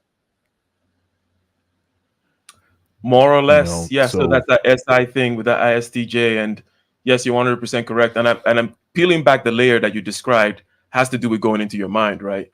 It's when you go into someone's mind and then you yeah, really find out, like, oh. it's not, yeah, they outwardly very traditional, but their mind goes places, right? And the way they you know, they don't have these walls, right, built in. So yeah, 100% good point there. Let's play a few of these, give some wrapping thoughts as we go along. Shout out to adult supervision supervising the chat, and shout out to practitioner for the $20 cash app. That's YouTube tax free. She's dropping it. Let's go. She is dropping it. I am out here twerking for the cash app. Shout out to you. 3. ENTP, the debater. Do you have a secret, or not so secret, rebellious side? Do you love engaging with others through debate? If this sounds like you, Shout out it's to a Kaiser. sign you might be an ENTP. If you're an ENTP, you'll likely have opinions about just about everything and not be afraid to voice them. In fact, you love nothing more than a great debate, even if your opinion is the odd one out. Being a rebel, you're not afraid to go against the status quo and are even less afraid to argue your reasoning as to why. Number 4, ISTP, the crafter. Are you someone who values learning through hands on experience? If so, you might be an ISTP. This type often ends up in a career path that allows them to employ their problem solving abilities like engineering, science, or construction. But your desire for hands on experience doesn't only extend to the workplace, you also like to experience the world directly in your free time, often through adventure or thrill seeking behavior. You might be drawn to skydiving, bungee jumping, surfing, or another activity that helps you get your adrenaline up. Number 5, ESTP, the persuader. Are you outgoing, Stop for a second. logical, and a quick? I think Jesus Christ was a number 4. Really? Jesus Christ was not intuitive? Come on. The whole New Testament is like an intuitive dunk on the Old Testament. Well, yeah, but you but the thing is that we only know his words through his his disciples. So, and they're going to see it differently and write it differently. Luke, John, Mark, and Matthew, right there. Luke was the teacher, and so he goes into a lot more detail than the others do. But you can see the different angle and the different personality of the writers based on what it is that they believe is important in the story. So I would argue that we don't really know. I mean, you could say, okay, Sermon on the Mount. You can say if that was like literally in direct from what it is that he said, then okay. And but I think he was a number 4 just based on the way that they described certain things. He was trained as a carpenter, right? The whole hands-on thing. Definitely like to be out there, yeah. right? Definitely was kind of out there a lot, right? Like experiencing stuff, it seems. Right. Yeah, he was definitely with the people. Yeah. So I just thought that just kind of stuck out to me as they kept talking about it. Yeah, and it's interesting that you did mention that. I mean, we can keep going. I just thought that was interesting. Yeah, interesting that you mentioned about the people, because it makes sense. The people writing about him, it makes sense that I would want him to be an intuitive, right? But anyways, jumping, surfing, or another activity that helps you get your adrenaline up. Number 5, ESTP, the persuader. Are you outgoing, logical, and a quick decision maker? If so, you might be an ESTP. Because you're action oriented and very sociable, you are likely skilled at professions like sales, where you can make use of your gregariousness and ability to thrive in a fast-paced environment. You don't spend a lot of time over analyzing a situation and don't make decisions based on emotion. This allows you to be an efficient problem solver and someone who's not only great at, but enjoys putting out fires. Number 6, Stop. the protector. Hey, stop. Here, real quick.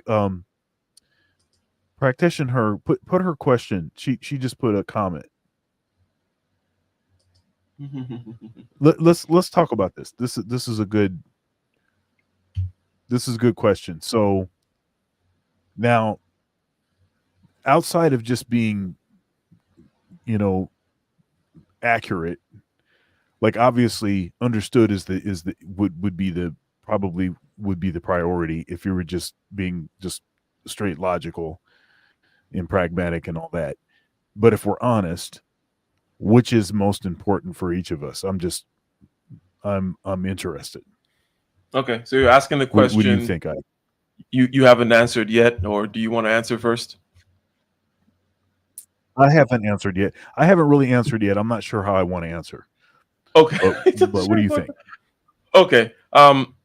For me, it is definitely understanding, and part of it is that I know when I'm right or wrong. I mean, and I'm mostly right. So that part I know, and being a particular type of introvert, right? A particular type, not just all introverts.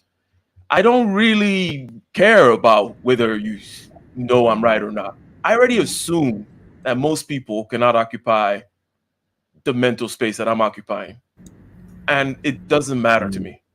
I just want to understand things. I don't care to be right because this right stuff is about vis-a-vis other people, right? I'm more dealing in knowledge space. And then if you get into that knowledge space, yes, we can talk about the fact that it's uncertain, but I know these things, right? So understanding is very much key for me. Being right, I don't care at all. I've spent most of my life being misunderstood, and I don't really care. Kaizo, answer the question. That's interesting. That's interesting that you have this value on understanding, though you feel as though you've spent much of your life being misunderstood. Do you think that that's I'm your psychologist right now. Do you think that that's come down and sit on Dr. Thunder's couch here. Uh, let's Has talk that, here. has that been an issue? Has that been an issue for you? Yeah. eh, Okay. Yeah. For me to answer this question, for me, it's I'll waffle a little bit. I want I want to be understood that I am right because I value correctness. Not because I want to win something, some kind of game. No, I am right because I'm correct. It's more or less it's the truth. So I want the truth out there to speak for itself, more than anything else. But if that's really the case, also I do think, like, let's say in this whole rightness, like, for example, you talk about being right and being understood that you're right. It's more of a social thing. Like, okay, do people think that you're this, you're smart, or you're the one correct in this? I don't care about people thinking I have the correct perspective, because I don't value certain things as right or wrong, right? Things like perspective. It's always about the truth. Is this correct or is this incorrect? So for me, I value correctness, and I want other people to at least see that I'm right, because, or rather understand that I'm right, not because I want to be right, but because I am right. You know what? I'm eh, sorry. I completely misunderstood the question. Because okay, go ahead. I didn't see misunderstood, or I didn't see understood. I saw understand. In other words, I didn't see it at all. I assumed it was understand. Thought it was like, okay, do you rather be right, or you want to understand something? Okay. So typically, I would still lean on the understand aspect, right? And it goes back to what I was saying about kind of a certain kind of manipulation of people, or the using of people, or just if the analogy is good enough. Like, I don't mind being wrong analogy wise. I use a lot of analogies, okay? And I know that analogies always have some information missing and it's not perfectly right. But I just want to get the person to understand whatever end I'm trying to get them to understand. And I don't care that, you know, yeah, the GDP is not necessarily defined that way. I'm not a definition guy when it comes to communicating with people for the most part. I'm not a definition guy. I'm not going to be like, oh, let's look at this and do that and logic our way through.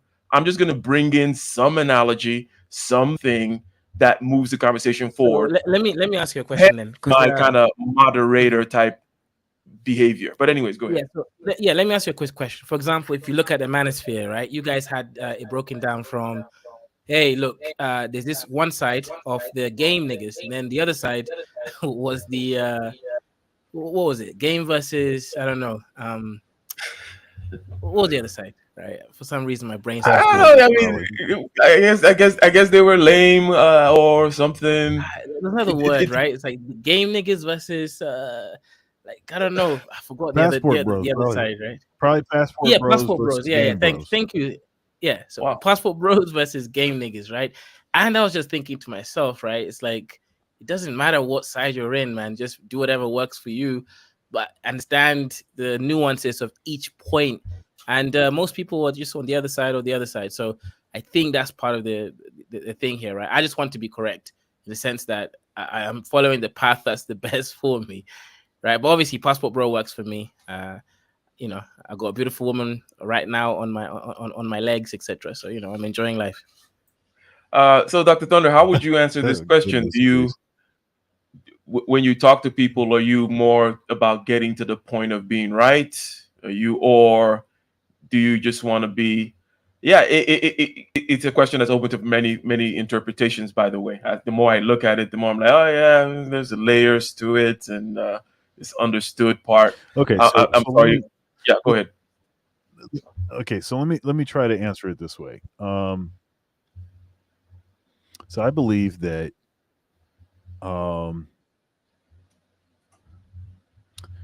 the prerequisite to any faith, any belief, any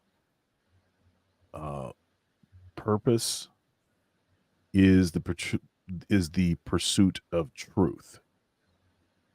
So, like, if there's no pursuance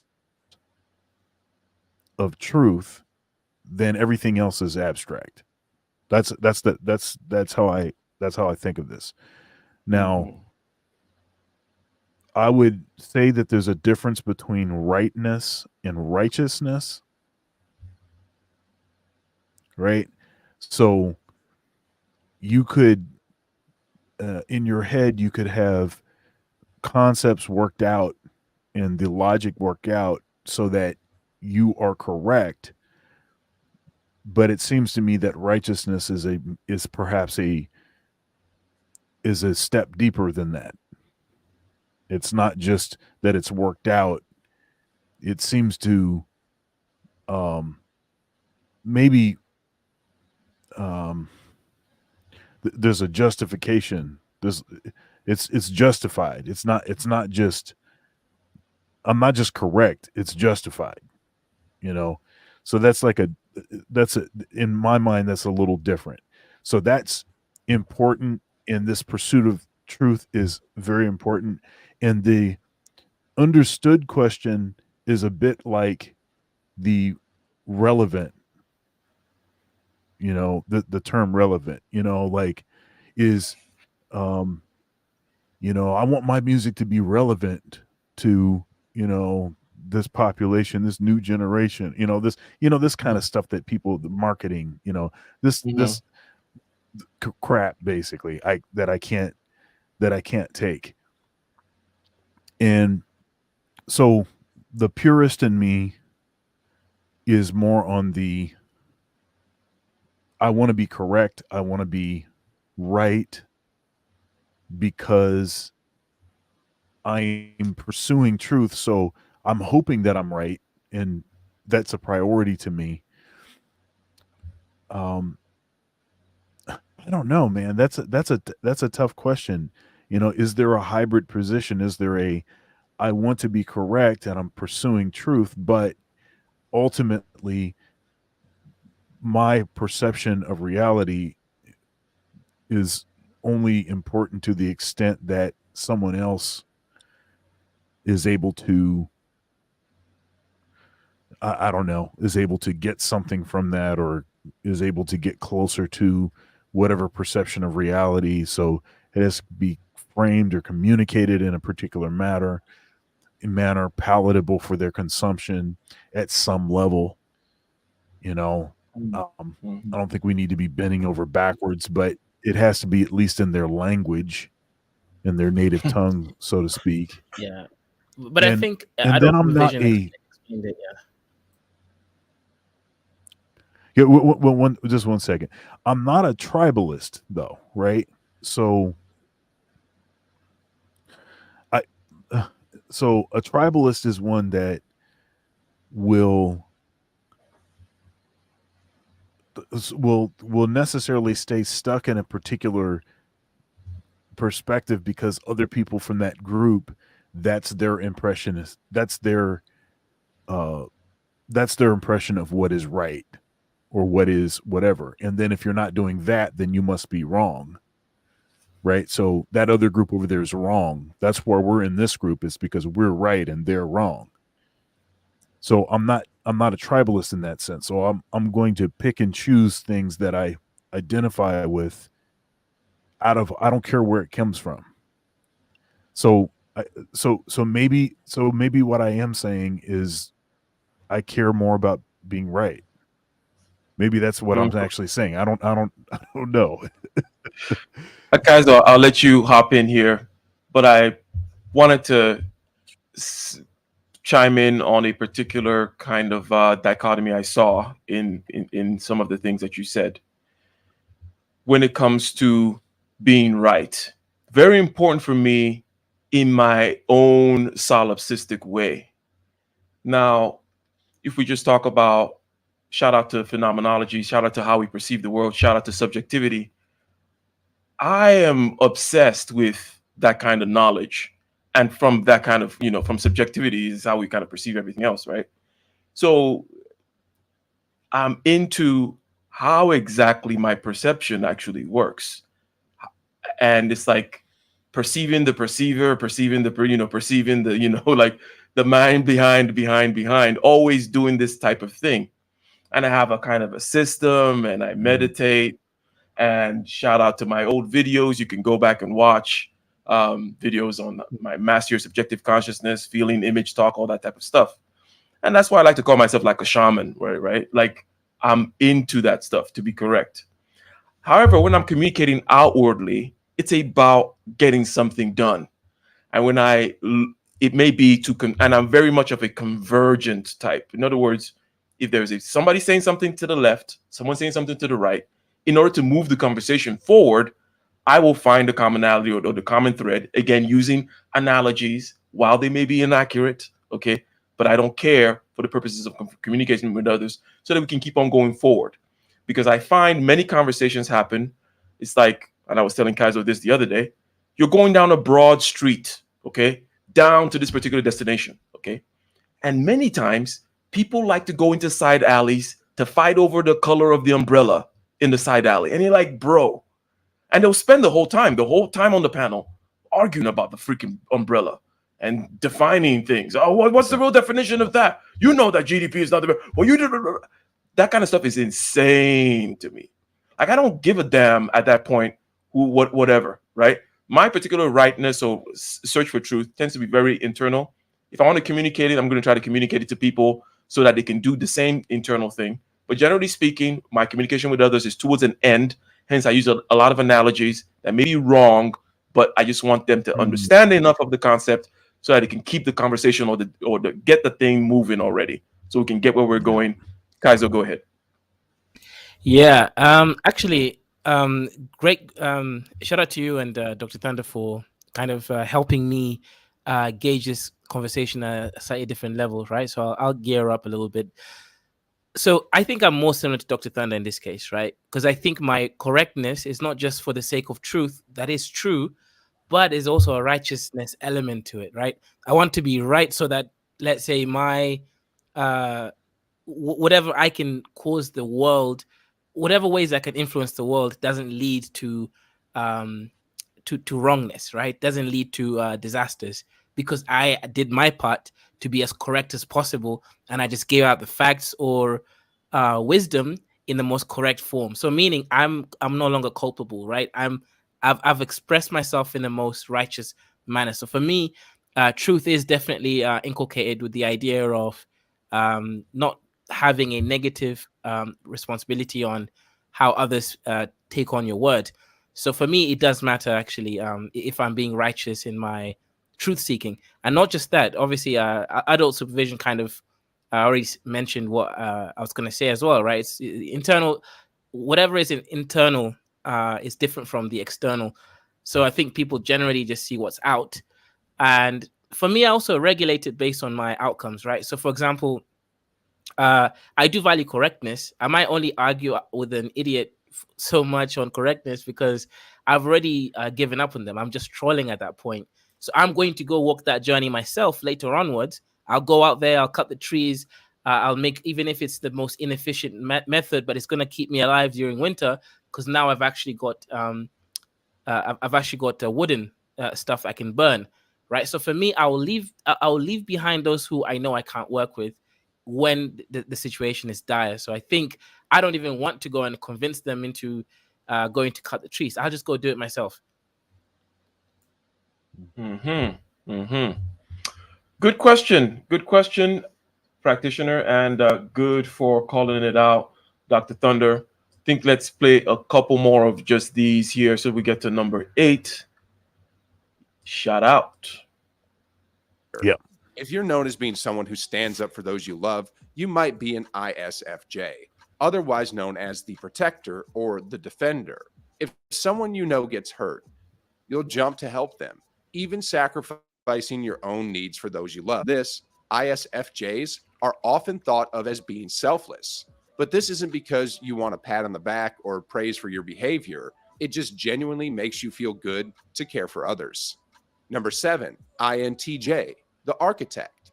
Otherwise known as the mastermind, INTJs are incredibly logical and strategic in their way of approaching the world.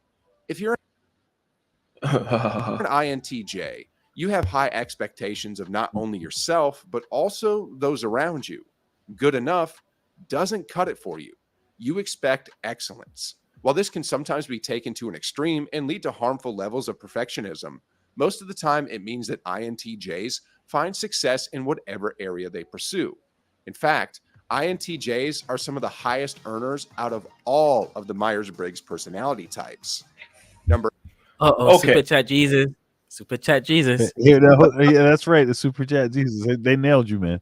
Hey, I wanted to. I know you want to say something about the logic thing. Hey, maybe Jesus was INTJ if they nailed that. Right. I know you want to say something about the logic thing.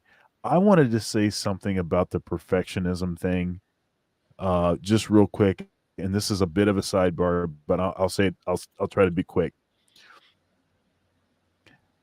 I don't think perfectionism is a real thing. Okay, so let me qualify this. I think that those that call themselves perfectionists,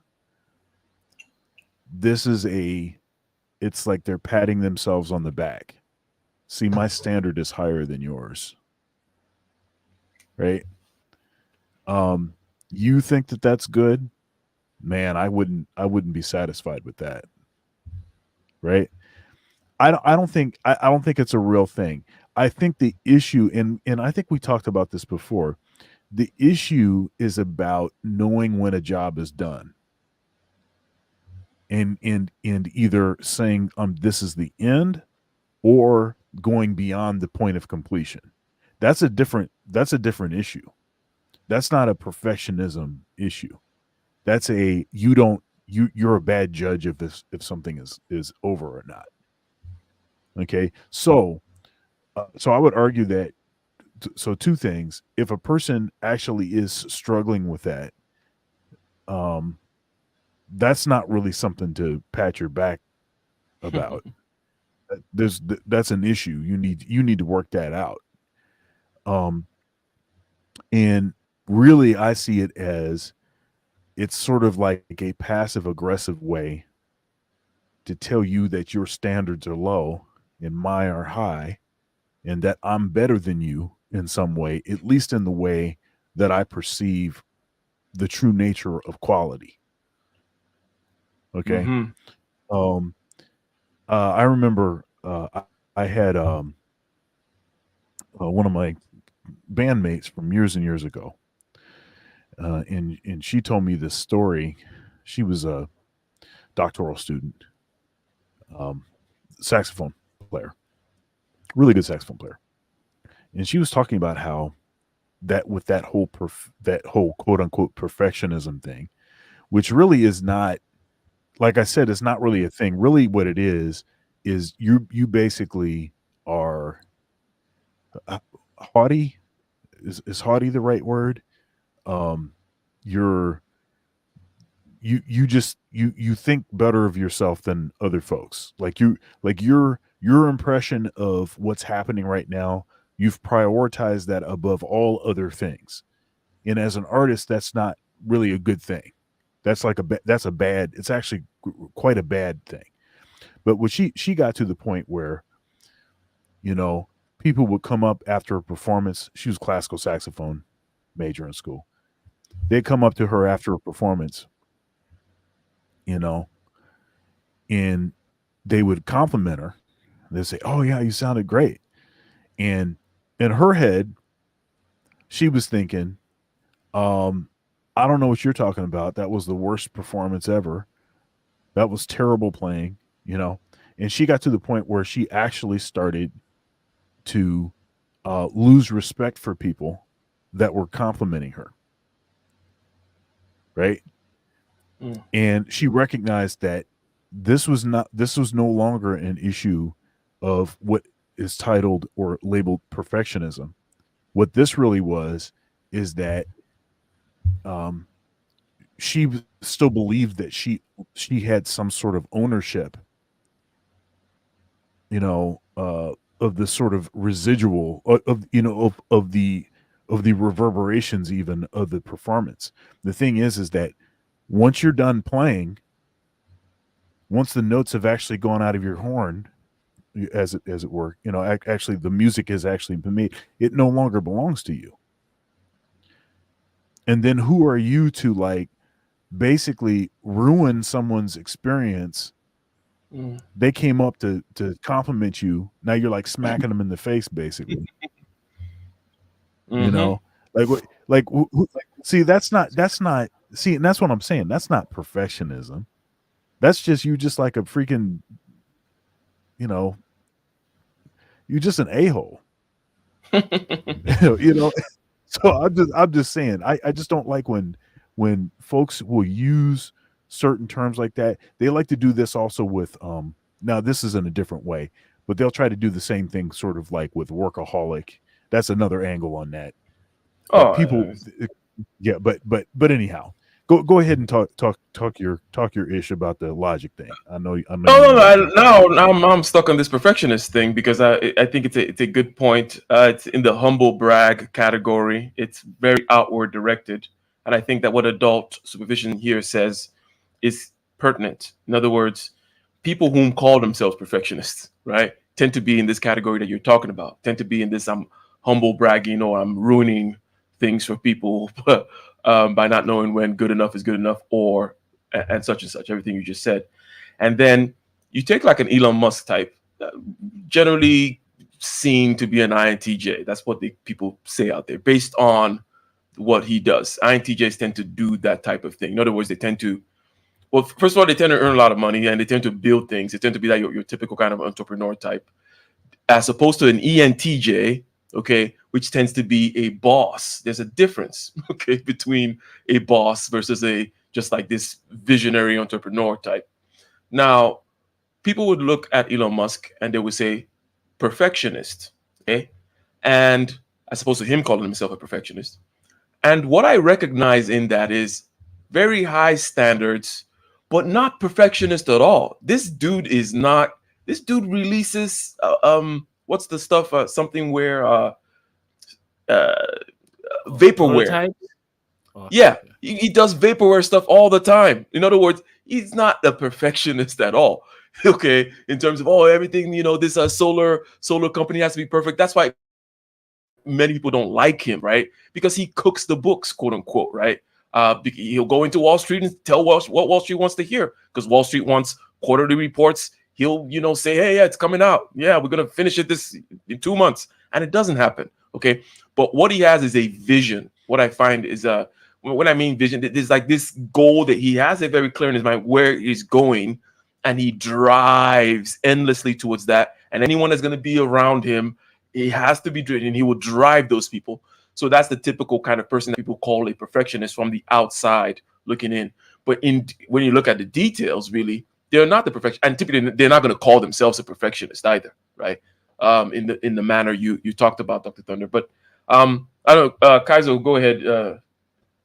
Yeah, I mean, I think this is kind of straightforward, right? There's people who are OCD, and then there's people who have categorized knowledge and also execution of events to a point whereby, it's like a game, right? Once you already reached one level, why just keep repeating the same storyline as if it's a new experience, right? There's just some people who aren't mystical about stuff that they already overcome. So, for example, if you know what works and you can replicate what works to other people, they think you're a perfectionist or you like to make things do things a certain way. But if you know what works for you and you're trying to conquer the world, why would you be out here trying to rediscover basic stuff like reinventing the wheel every time? So I think Elon Musk is more of that type, right? On certain levels, he will make sure that there's certain levels of accuracy, and at the highest level, he's out there playing roulette, right? At the highest level. 100% playing roulette at the highest level. We will continue this video, ladies and gentlemen, next week. Okay, and we're talking about the 16 personality types. There are four. Okay, there are four dichotomies. You have the introvert or an extrovert. Okay, are you an introvert like myself and Dr. Thunder, or are you an extrovert like Kaiser who gets energy from interacting, right? And is very inefficient from my perspective. Is wasting a lot of time. Okay, are you someone that is a feeler versus a thinker? Okay, I know I skipped one now, but you're a thinker versus a feeler. That's the one that we decided was kind of the easiest to be able to tell. Do you go when it comes to decision making with your heart or your head? Okay, are you cold and calculated, or are you more warm and care about the sentiments of others, group cohesion, and such and such? Okay, are you intuitive versus a sensor? A complicated one, similar to also the judger versus the perceiver, also a little bit more complicated. We will continue this video and perhaps also get into the cognitive functions next time. Okay, cognitive function. What's introverted thinking versus extroverted thinking? Introverted sensing, extroverted sensing. Okay, what do these things mean? There are two different types of intuition, for example, right? Dr. Kaizo, Dr. K, has extroverted intuition, which tends to spread out. It goes out and it's connecting dots it starts from a center and it wants to spread out. Okay. I have introverted intuition. It wants to hone in. It's bringing things down to a point, converging them. What's the main thing here? What's the most efficient path? What's the crux of it? Okay. Now you can obviously do both, right? If you have both, there's a case of a preference. This can even be perceived in the way people talk, right? You can tell an introverted intuition person that uses that skill in the way they try to arrange their thoughts and coalesce around things, and the way in which they can grab different aspects of what different people are saying and bring it to a point and drive it home. So I mentioned earlier ENTJs or that TE people. The INTJ really is a NI person. They're that person that can really bring things down to. But anyways, we will continue that. Anyways, let's have some closing thoughts here. Disagree to Yeah, see, the agree. problem with me is every time I try to drive the point home, I realize I'm homeless. So, yeah. But Okay. Shout out to you, Dr. Thunder. What are your thoughts so far on this conversation on the Myers Briggs system, and any parting words of wisdom? Yeah, I suggested that we do this because I just thought, having an in-depth conversation about personalities, especially on the heels of some of the last um, shows that we've done. I think we did a show on when is it time to get out of there, to leave a job. Um, we did a show on starting off well on a new job. We did a couple shows on both of those. We Patrick bet David. What was that show that we did with him? I can't remember what the That's on topic was. negotiation. 14 ways to Yeah, know yeah, when you're not negotiation. Yep. negotiation mistakes. Yeah. Yeah, and one of the things that he said was it was about like knowing basically the personality or something about the person that you're trying to sell to. And so then that, you know, I started thinking that, hey, this would be a good time for us to get into this. And I dig having these conversations about personality and how drastically that sort of shapes things, uh, people's perceptions of things, and how you need to sort of nuance your approach to communicating with folks based on what they're the way that they tend to receive information, which of course is going to be highly influenced by uh, these personality traits, right? Um, Mm-hmm. and yeah, so I think this is going to be fruitful, and folks, make sure you go back and watch some of these other videos that we've done. I think we've done a lot of really good kind of practical videos over the last probably 7 or 8 videos have been pretty kind of on topics that I think would be very useful and helpful for folks that are kind of navigating, figuring out what they're trying to do. Um, perhaps changing a career, trying to figure out how to use leverage, to get themselves promoted and boosted and everything else. And by the way, and although there is still remaining steps to the process, I received an email early in our show today confirming Uh-oh. that I am being promoted. Uh-oh, look at this guy. He's now a full professor, already previously tenured, but now a full professor. I think that's the highest level you get to over there in the land of academia in the great Ohio State University. Shout out to Dr. Thunder. Great work, much deserved, well deserved, and that was a lot of I know in terms of applying for this promotion, there was a lot of blood and sweat and toil that went into it. It's probably well worth it. Shout out to you. Shout out to you. And yeah, you guys should Thank you. definitely yeah, throw the super chats Dr. Thunder's way. And speaking of super chats, shout out to one man went to Mo, a dusty Yoruba man from the dusty continent where I'm currently am right now. But I'm in Ghana. He's a Nigerian. Shout out to him. He did 2 super chats. Okay, he's disagreeing to disagree, and then he put another one again. So a combination of £4, which is approaching I think $7 or something like that. Shout out to you. But yeah, congratulations again, Dr. Thunder. And Kaizo, if you have any final thoughts regarding perhaps the most important things that can be taken away on this idea of understanding your personality type and others, one aspect that I find to be very important is that people actually pay attention to different things. Okay. Yeah. And in other words, obviously, there's so much stimulus, there's so much stuff that happens out there in the world, right? And for me, I have a blind spot called extroverted feeling. In other words, what's the mood of the room and how is everybody? Is everybody feeling? Are we all in harmony? Are we gonna kumbaya? Are we gonna come together as one? Pan Africa or whatever, those types of talk, right? That type of talk of Yeah. we have to come together. It's my blind spot. It's the thing that I will step on the most all the time. I don't pay attention to it at all. And at this point in Yeah. my life, I really don't care because I also know it's very ineffective. Okay.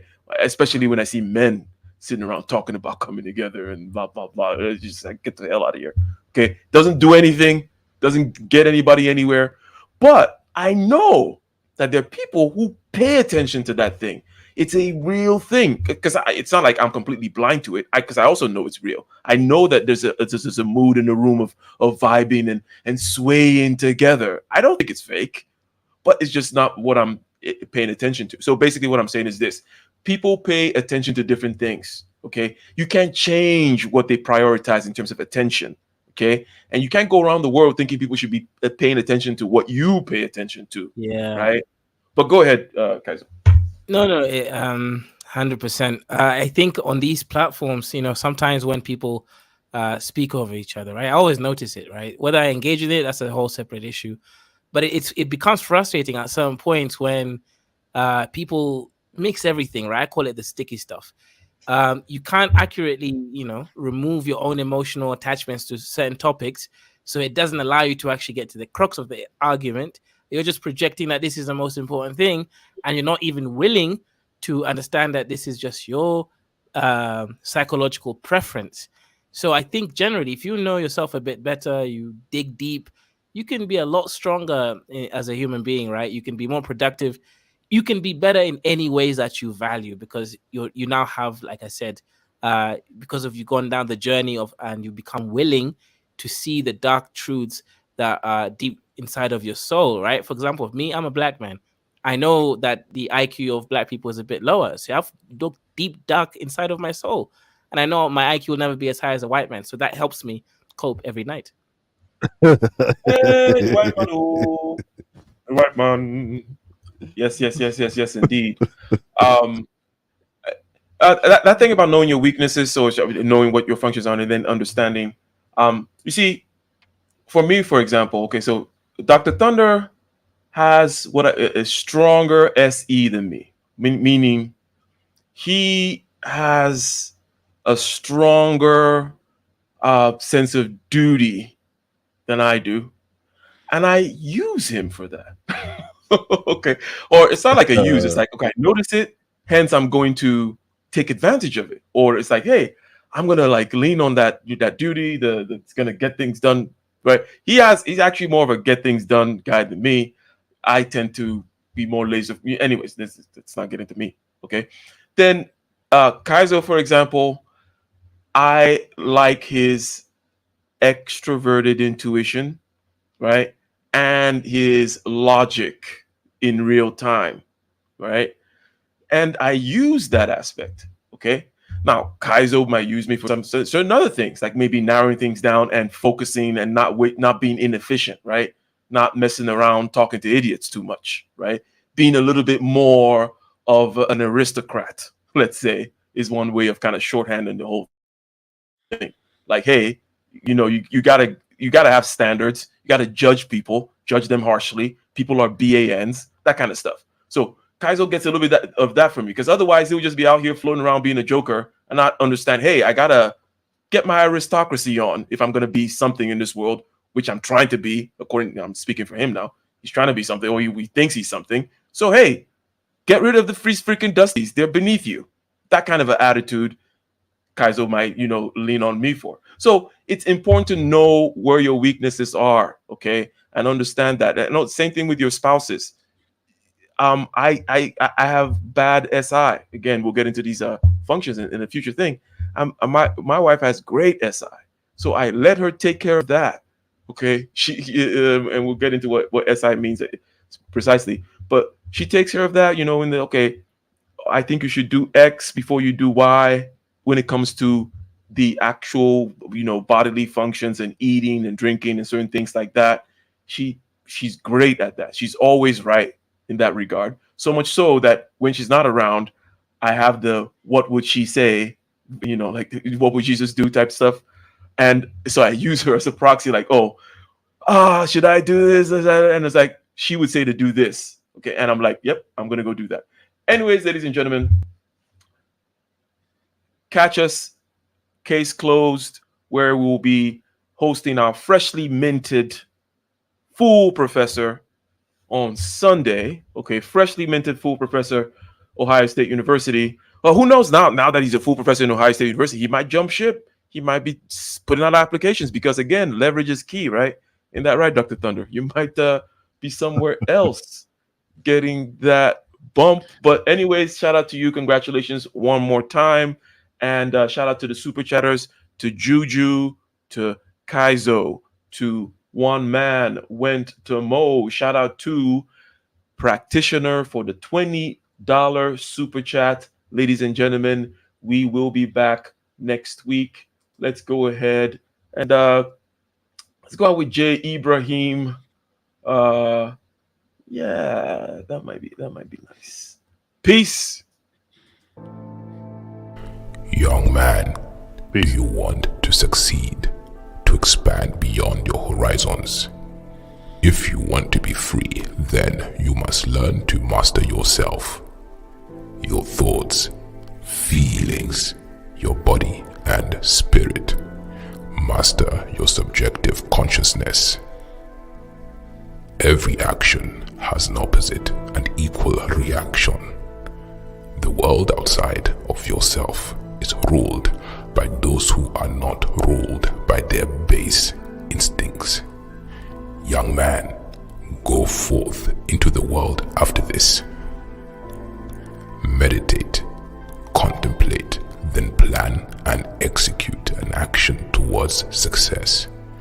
Take a risk, break the rules, and be disciplined within self.